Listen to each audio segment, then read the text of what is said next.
والصلاة والسلام على رسول الله وعلى آله وأصحابه ومن تبعهم بإحسان إلى يوم الدين أما بعد.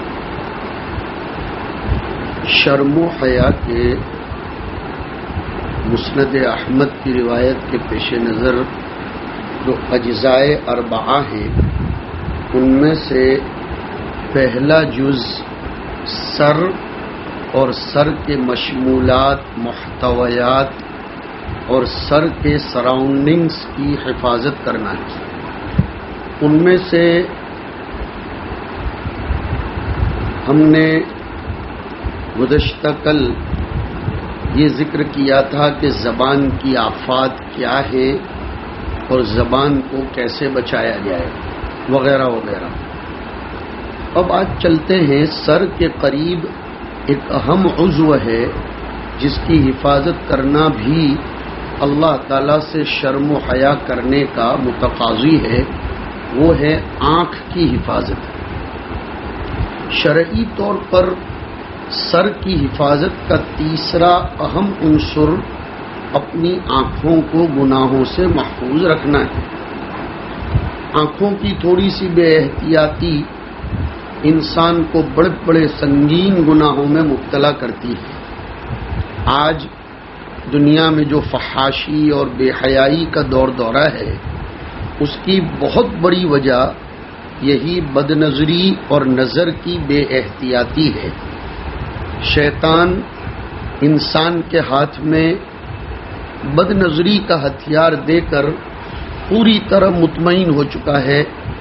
اب اسے کسی بھی شیطانی منصوبے کو عمل میں لانے میں زیادہ محنت نہیں کرنی پڑتی. یہ بد نظری آٹومیٹیکلی شیطان کی آرزوؤں کی خاطر خواہ تکمیل کر دیتی ہے. آنکھوں کی حفاظت میں کوتاہی سے بے شرمی پیدا ہوتی ہے، فتنہ و فساد پیدا ہوتا ہے، منکرات و معاصی کا ارتکاب ہوتا ہے. یہ بات لوگوں کے ایکسپیرینس اور تجربے میں ہے کہ آج کے دور میں کم از کم 70% گناہ، فحاشیاں صرف اس بنیاد پر دنیا میں وقوع پذیر ہو رہی ہیں کہ ان کی باقاعدہ تربیت سنیما ہالوں، ٹی وی پروگراموں، ویڈیو کیسٹوں اور اب اس زمانے میں یوٹیوب، فیس بک اور ویڈیو کال، ٹویٹر اور وہ تمام چیزیں جن میں آنکھوں کو مبتلا کر کے بچوں کی نشو و نما اور تربیت میں فساد اور بالفاظ دیگر مخربیت پیدا کی جاتی ہے. ان شیطانی ذرائع کے فروغ اور ترقی نے محترم رشتوں کی بھی آنکھوں سے حیا اور شرم کا پانی نیست و نابود کر دیا. باعزت گھرانوں کا معاشرتی وقار خاک میں مل گیا. اچھے اچھے دینداروں کی شرافت مجروح اور داغدار ہو گئی. اسی آنکھوں کی حفاظت نہ کرنے کی بنیاد پر بہت بلند بلند ورع و تقوی کے میناروں میں دراڑیں پڑ گئیں اور ذرا سی بد احتیاطی نے زندگی بھر کی نیک نامیوں پر بٹا لگا دیا. اس بدترین گناہ کی خطرناکی محسوس کرتے ہوئے اسلامی شریعت نے بد نظری کے ہر دروازے کو بند کرنے پر نہایت زور دیا ہے. قرآن کریم کے احکامات، احادیث طیبہ کی روشن ہدایات ہمارے لیے اس سلسلے میں کافی شافی ہیں. قرآن کریم میں سورہ نور میں نگاہوں میں نور پیدا کروانے کے لیے، نور الہی کو ودیعت کروانے کے لیے، تاکہ پھر اس نور کے نتیجے میں فراست ایمانیہ پیدا ہو، اس لیے حکم دیا کہ قل للمؤمنین یغضوا من ابصارهم ویحفظوا فروجهم ذلک ازکی لهم. اصلاح معاشرے کے بہت اہم پہلو کی طرف روشنی ڈالی گئی کہ اے نبی، اور نبی کے توسط سے پوری امت کو خطاب ہے کہ مسلمان مردوں سے کہہ دیجئے کہ اپنی نگاہیں نیچی رکھیں، اپنی شرمگاہوں کی حفاظت کریں. یہ معاشرے کے لیے زیادہ صفائی کی بات ہے۔ اسی طرح کی ہدایت مستقل طور پر سیپریٹ مسلمان عورتوں کو بھی دی گئی۔ انہیں پابند کیا گیا کہ وہ اپنے اعضائے زینت کو فتنے کے مواقع پر ظاہر نہ کریں۔ سورہ احزاب کی آیات میں جو پردے کے احکامات دیے گئے ہیں، یا ایھا النبی قل لازواجک وبناتک ونساء المؤمنین یدنین علیہن من جلابیبہن، یہ بھی بد نظری کے سد باب کے لیے احتیاطی تدابیر کی حیثیت رکھتے ہیں۔ اسلامی شریعت نے ان تدبیروں کو واجب ہونے کا درجہ دے کر اپنی جامعیت اور صحیح معنی میں تو اسلام نے اپنے عملی مذہب ہونے کا مظاہرہ کیا کہ اسلام صرف اورلی دین نہیں ہے جو بولنے سے ہی کام لیتا ہے، بلکہ وہ پریکٹیکلی دین بھی ہے۔ اسلام برائیوں کو جڑ سے اکھاڑنے کا عزم رکھتا ہے اور اس کے لیے اسی انداز کی تدبیریں بھی کرتا ہے۔ آج کل کے نام نہاد مہذب سماج کی طرح نہیں کہ جو انسداد فحاشی کے لیے، جو گناہوں کو ختم کرنے کے لیے صرف کانفرنسوں، ریلیوں، سیمیناروں اور تجویزوں اور جلسوں کا سہارا لے اور خود تو سر سے پیر تک بے شرمی کی غلاظتوں میں مبتلا ہو۔ دنیا میں اسلام سے بڑھ کر کوئی مذہب بے پردگی، بے حیائی پر روک لگانے والا نہیں ہے۔ قرآن و سنت میں بے شرمی کی بنیاد جہاں سے یہ بیماری جڑ پکڑتی ہے، یعنی آنکھ کی بے احتیاطی کو سختی سے قابو میں کرنے کی تاکیدیں آئی ہیں۔ یہ ایسی بنیاد ہے کہ اگر صرف آنکھ پر ہی قابو پا لیا جائے تو ساری بے حیائیاں انشاءاللہ دنیا سے رخصت ہو سکتی ہیں۔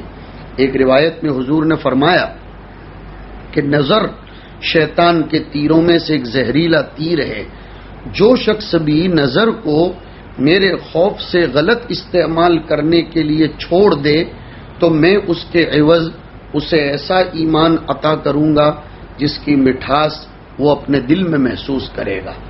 یعنی غلط جگہ پر نگاہ اٹھانے کو صرف اللہ کے رسول صلی اللہ علیہ وسلم فرماتے ہیں کہ اللہ کے خوف سے اگر کوئی شخص چھوڑ دے تو اس کو ایمان کی حلاوت نصیب ہوگی۔ ایک حدیث میں فرمایا کہ اپنی نظریں نیچی رکھو، شرمگاہوں کی حفاظت کرو، ورنہ اللہ تعالیٰ تمہارے چہروں کو بے نور بنا دے گا۔ ایک موقع پر حضور سے سوال کیا گیا کہ اگر اچانک کسی انجانی عورت پر نظر پڑ جائے تو کیا کرے؟ حضور نے جواب دیا، فوراً وہاں سے نظریں ہٹا لو۔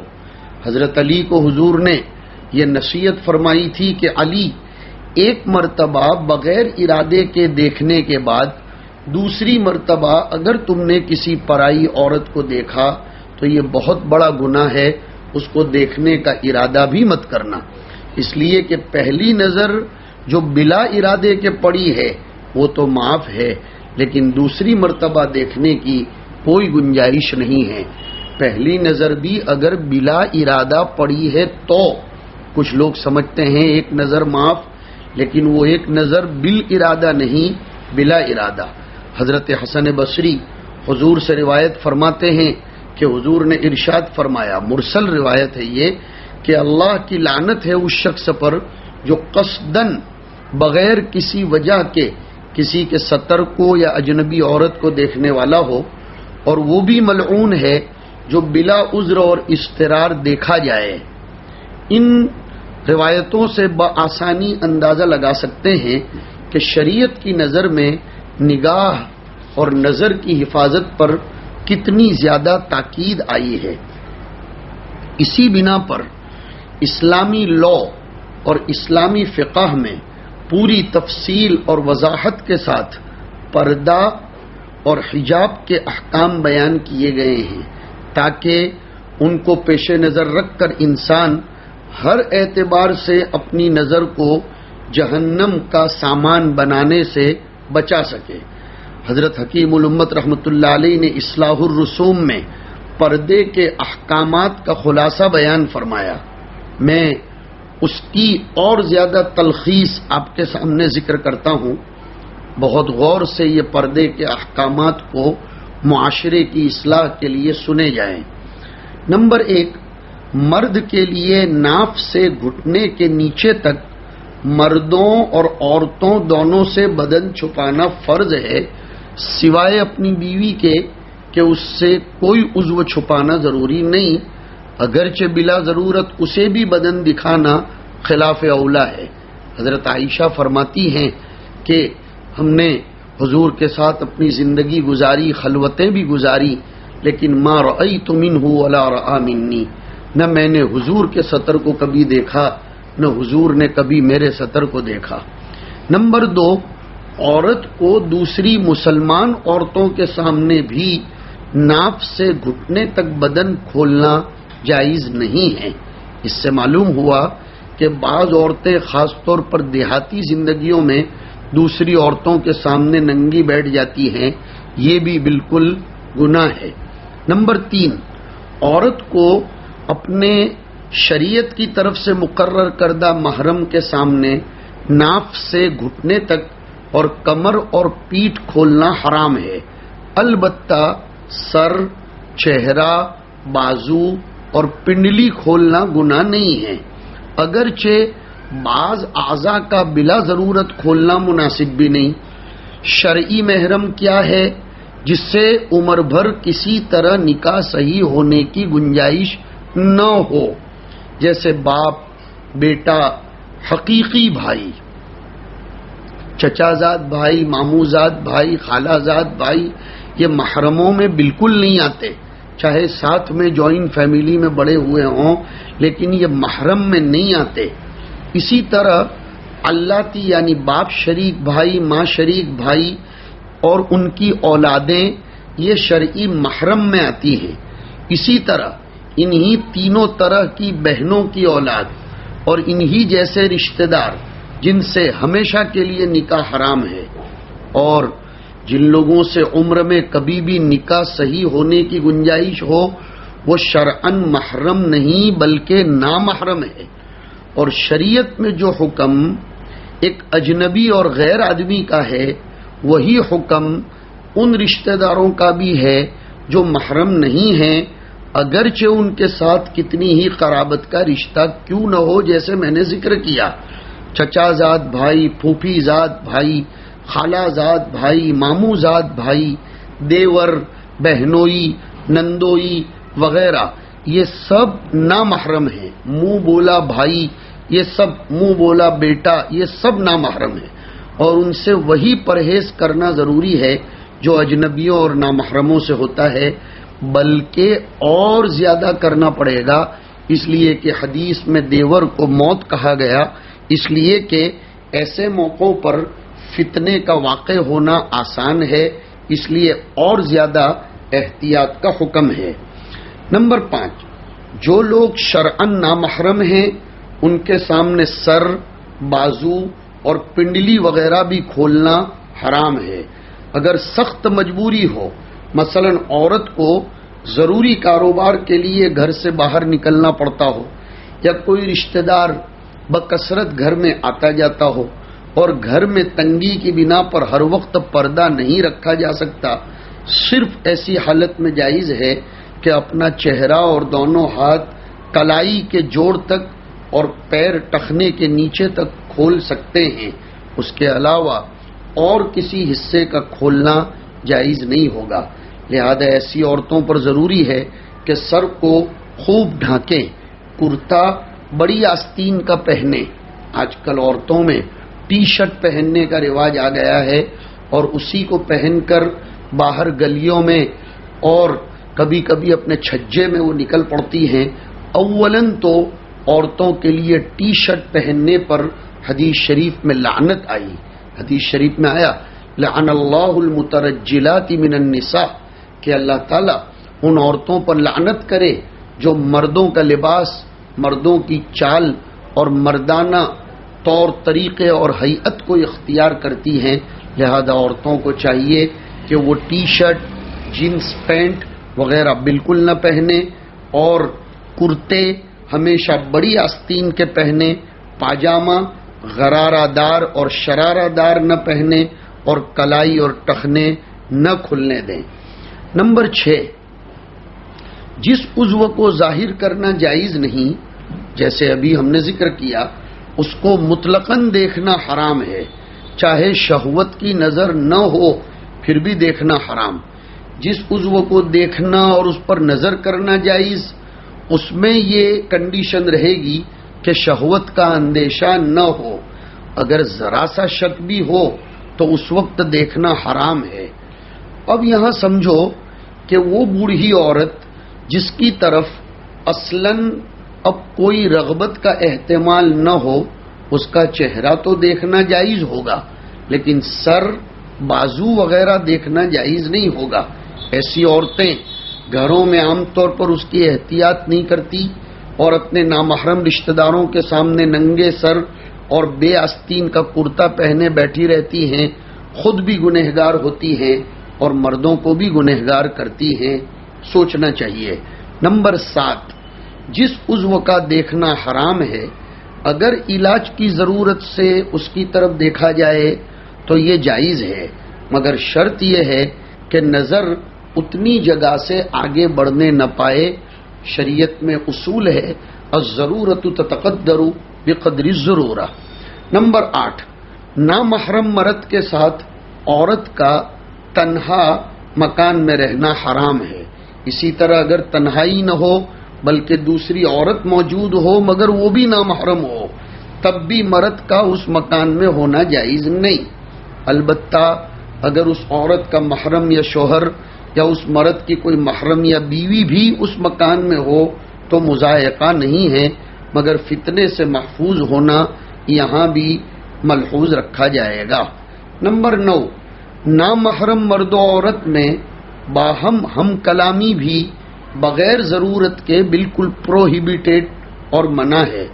ضرورت کے وقت بھی فضول باتیں نہ کرے، نہ ہنسے، نہ مذاق کی کوئی بات کرے، حتیٰ کہ لہجے کو نرم بھی نہ کرے۔ قرآن کریم نے فرمایا فَلَا تَخْضَعْنَ بِالْقَوْلِ فَيَطْمَعَ الَّذِي فِي قَلْبِهِ مَرَضٌ وَقُلْنَ قَوْلًا مَعْرُوفًا۔ عام طور پر گھروں میں ماں کے ہوتے ہوئے، باپ کے ہوتے ہوئے جوان بیٹیوں کے فون لینے کی جو عادت ہے اور فون اٹھا کر بات کرنے کی جو عادت ہے وہ غلط ہے، اس پر کنٹرول رکھنا چاہیے۔ نمبر 10، مرد کے گانے کی آواز عورت کو اور عورت کے گانے کی آواز مرد کو سننا ممنوع ہے۔ نمبر 11، حضرات فقہا نے نوجوان نامحرم عورت کو سلام کرنے یا اس کا سلام لینے سے بھی منع فرمایا۔ نمبر 12، نامحرم عورت کا جوٹا یعنی اس کا بچا ہوا کھانا یا اس کا بچا ہوا پانی، یہ مرد کے لیے اور نامحرم مرد کا جوٹا عورت کے لیے استعمال کرنا مکروہ ہے، جبکہ دل میں لذت پیدا ہونے کا احتمال ہو۔ نمبر 13، اگر نامحرم کا لباس وغیرہ دیکھ کر طبیعت میں میلان پیدا ہوتا ہو تو اس لباس کا دیکھنا بھی حرام ہے۔ نمبر 14، ایسی نابالغ لڑکی جس کی طرف رغبت ہوتی ہو، چاہے وہ نابالغ ہے پھر بھی اس کا حکم بالغہ عورتوں کے مانند ہے۔ نمبر 15، جس طرح بری نیت سے نامحرم کی طرف نظر کرنا، اس کی آواز سننا، اس سے بولنا اور اس کا جھوٹا، یہ سب حرام ہے، اسی طرح اس کا خیال دل میں جمانا اور پھر سوچنا اور سوچ کر لذت لینا یہ بھی حرام ہے، اور اس طرح انسان قلب کے زنا میں مبتلا ہوتا ہے، نعوذ باللہ۔ نمبر 16، نامحرم لوگوں کے تذکرے کرنا یا فوٹو دیکھنا، اس سے خط و کتابت کرنا، میسیجز کرنا، غرض جس ذریعے سے بھی خیالات فاسدہ پیدا ہوتے ہوں وہ سب حرام ہیں۔ نمبر 17، جس طرح مرد کو اجازت نہیں کہ نامحرم عورت کو بلا ضرورت دیکھے بھالے، اسی طرح عورت کو بھی جائز نہیں کہ بلا ضرورت نامحرم کو جھانکے۔ معلوم ہوا کہ عورتوں کی یہ عادت کہ تقریبوں میں، شادیوں میں اور کچھ محفلوں میں دولہے کو یا بارات کو جھانک جھانک کر دیکھتی ہیں، یہ بری بات ہے۔ بعض جگہوں پر تو دولہا دلہن کو آج کل جیسے فیشن چلی ہے، ولیمے میں یا نکاح کی تقریب کے بعد اسٹیج پر دونوں کو ساتھ میں بٹھایا جاتا ہے، کوئی اہتمام نہیں ہوتا، یہ حرام ہے۔ اس کو پھر میں ریپیٹ کرتا ہوں کہ جیسے آج کل یہ وبا اچھے گھروں میں برے گھروں میں ہر جگہ چل پڑی ہے کہ نکاح کی تقریبات کے بعد یا ولیموں میں شادیوں میں دولہا اور دلہن کو ساتھ میں اسٹیج پر بٹھایا جاتا ہے، یہ حرام چیز ہے۔ جب نکاح میں اس طرح کے حرام امور ہوں گے تو وہ نکاح نتیجہ خیز اور برکت ثمرہ آور نہیں ہوگا۔ نمبر 18، ایسا باریک کپڑا پہننا جس میں بدن جھلکتا ہو وہ ننگے ہونے کے برابر ہے، احادیث میں اس کی مذمت آئی ہے۔ نمبر 19، مرد کو غیر عورت سے بدن دبوانا جائز نہیں ہے۔ نمبر 20، بجنے والا ایسا زیور، چاہے وہ سیمپل یہ پازیب ہوں، چاہے وہ ایرنگ ہو، کان کی بالی ہو، اس کی آواز نامحرم تک جائے یا ایسی خوشبو جس کی مہک غیر محرم کے دماغ تک پہنچے، استعمال کرنا عورتوں کو جائز نہیں ہے، یہ بھی بے پردگی میں داخل ہے۔ اور جو زیور خود نہ بجتا ہو مگر دوسری چیز سے لگ کر آواز دیتا ہو، اس میں بھی یہ احتیاط واجب ہے کہ پاؤں زمین پر آہستہ رکھے تاکہ افشا نہ ہو۔ نمبر 21، چھوٹی بچی کو بھی بجنے والا زیور نہ پہنایا جائے۔ اگر مارکیٹ میں بجنے والا ہی زیور ملتا ہے، اس کو خریدنا امر ناگزیر ہے، تو اس کو پکڑ یا ہتھوڑی سے مار کر دبا دیا جائے، بہتر ہے کہ نہ پہنا جائے۔ نمبر 22، نامحرم پیر کے سامنے بھی بے پردہ ہونا حرام ہے۔ نمبر 23، امرد یعنی بے داڑھی والے خوبصورت اور پرکشش لڑکے بھی بعض احکام میں اجنبی عورت کے مانند ہیں، یعنی اندیشہ شہوت کے وقت اس کی طرف نظر کرنا، اس سے مصافحہ معانقہ کرنا، اس کے پاس تنہائی میں بیٹھنا، اس سے گانا سننا یا اس کے سامنے گانا سننا، اس سے بدن دبوانا یا اس سے بہت اخلاص اور محبت کی باتیں کرنا، یہ سب حرام ہے۔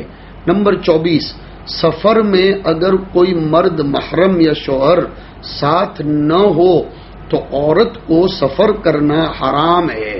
نمبر 25، بعض لوگ جوان لڑکیوں یا قریب البلوغ بچیوں کو نابینا یا بینا مردوں سے بے پردہ پڑھواتے ہیں، یہ بالکل خلاف شریعت ہے۔ یہ 25 باتیں حضرت تھانوی رحمۃ اللہ علیہ کی اصلاح الرسوم سے لی گئی ہیں، جو صفحہ نمبر 55 سے 57 تک تھوڑے سے الفاظ بدل کر تشریح طلب امور کی تشریح کرتے ہوئے آپ کے سامنے ذکر کیے گئے، لیکن ملحوظ رہے کہ یہ سب مسائل قرآن و حدیث کی واضح نصوص سے نکالے گئے ہیں اور حضرت نے ان پر فقہی حوالے بھی درج کیے گئے ہیں۔ اب ہمیں ان 25 چیزوں کو بار بار ریکارڈ کر کے اور اٹک اٹک کر سننا چاہیے، سوچنا چاہیے کہ آج ہمارے گھرانوں میں ان پر کتنا عمل ہوتا ہے اور کتنا خلاف ہوتا ہے۔ اللہ پاک ہمیں شریعت پر کامل طور پر عمل کی توفیق عطا فرمائے۔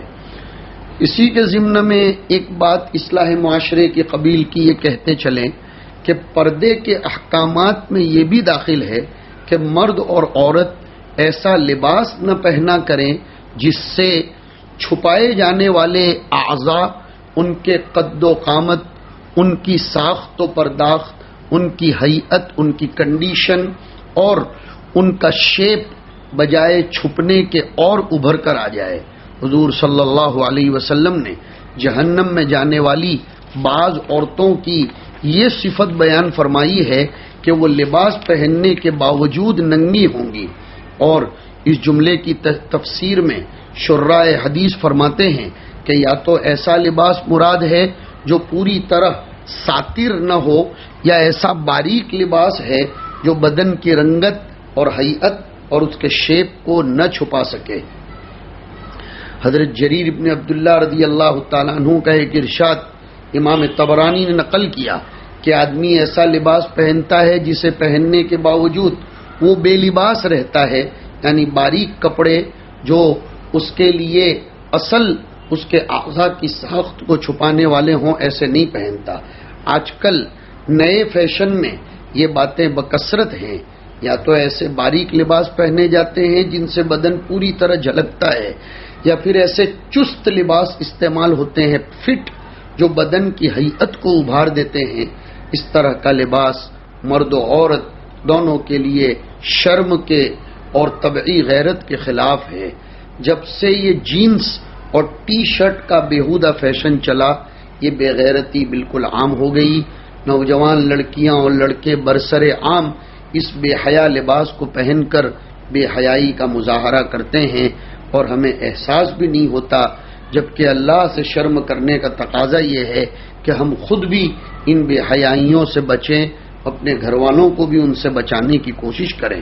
تنہائی میں بھی بلا ضرورت ستر نہ کھولیں، یہ بھی اللہ تعالیٰ سے شرم و حیا کا تقاضا ہے۔ حضرت بحز ابن حکیم اپنے دادا کا واقعہ بیان کرتے ہیں کہ انہوں نے حضور صلی اللہ علیہ وسلم سے عرض کیا کہ اللہ کے رسول، ہم اپنا ستر کس سے چھپائیں اور کس سے نہ چھپائیں؟ حضور نے فرمایا کہ بیوی اور باندی کے علاوہ سب سے چھپاؤ۔ پھر وہ صحابی نے عرض کیا اللہ کے رسول، اگر ہمارے ساتھ دوسرے لوگ بھی رہتے ہوں تو کیا کریں؟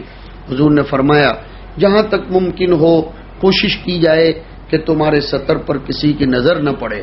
پھر انہوں نے عرض کیا اللہ کے رسول، اگر ہم تنہا ہوں تو کیا کریں؟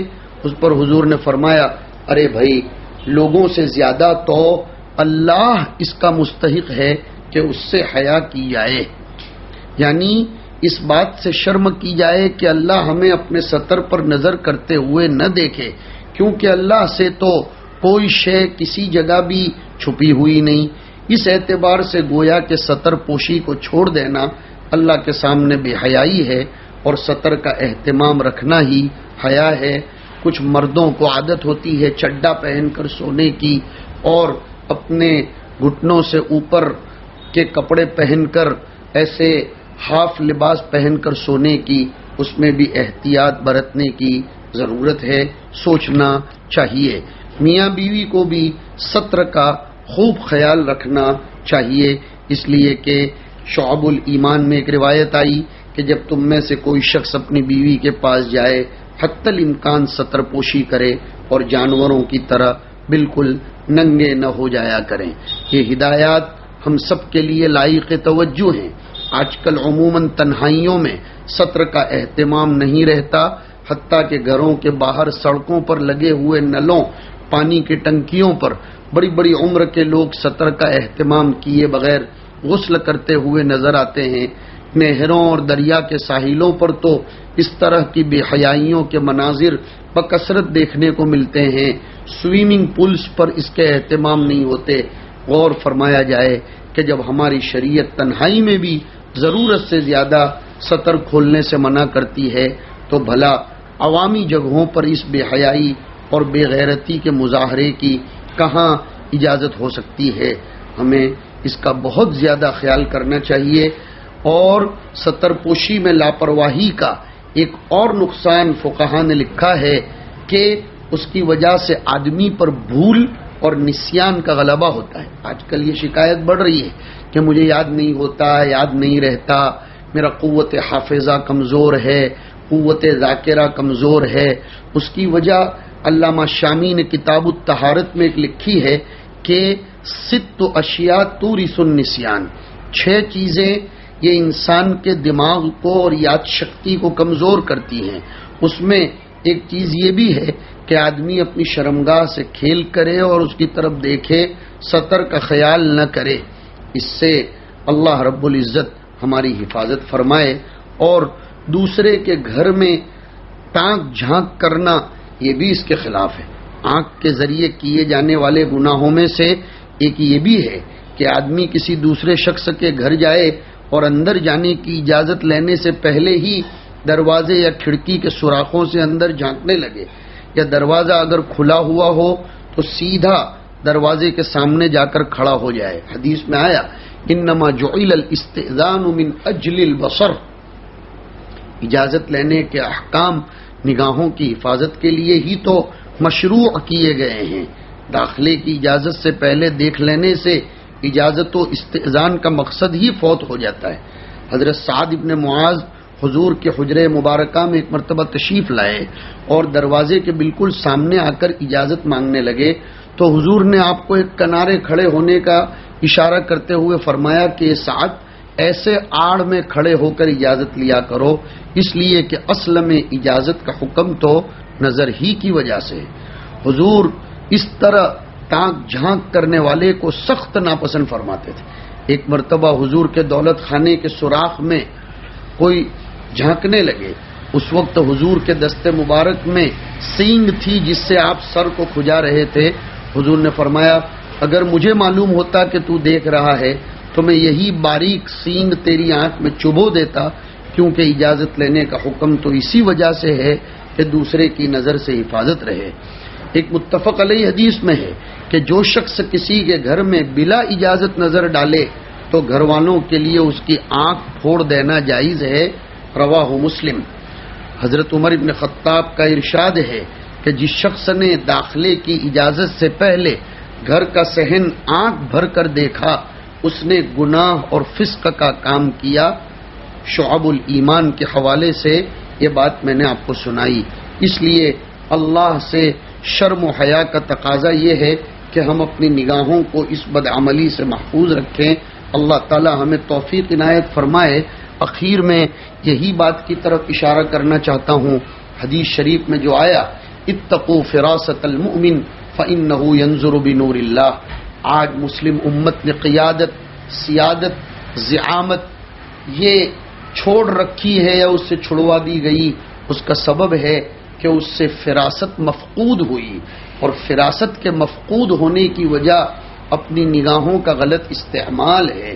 حضرت تھانوی نے بڑی پتے کی بات لکھی کہ پردے کے احکام کے بعد اللہ نے یہ آیت رکھی اللہ نور السماوات والارض۔ پتہ چلا جو اپنی نگاہوں کی حفاظت کرے گا اس کو نور الہی نصیب ہوگا، پھر وہ ہر چیز میں نور الہی کے تابع ہو کر سوچے گا اور دیکھے گا۔ اس لیے کہ ینظرو کے دونوں ترجمے کیے جا سکتے ہیں، جبکہ فراست المومن اس کا قرینہ ہے۔